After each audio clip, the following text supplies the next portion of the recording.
Kaga wannan zubin bireka ne ga na Isah a gidan na haɗe. Zainan san bisa dan tsautsayi ina magurin ta kawo zai. Gashi fili nake bukatar saya a birnin Kaduna ko Zaria.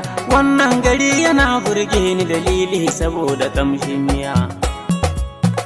Kai attajirai suna morewa sai yanzu na tsaya na saya. Kuɗin nan sun kai kuɗin Dangote da kyar yawan kwana Najeriya. Ni ko in ƙetara Ghana ma in juya kuɗin nan har su yawa, ko kuma in bulla Cote d'Ivoire ma buɗe kamfanin zannuwa. Wai kuɗin nan idan Allah ya nufa na bunƙasa na kafe na tsaya, wa za na fara aurowa daga jinsin matattakun duniya.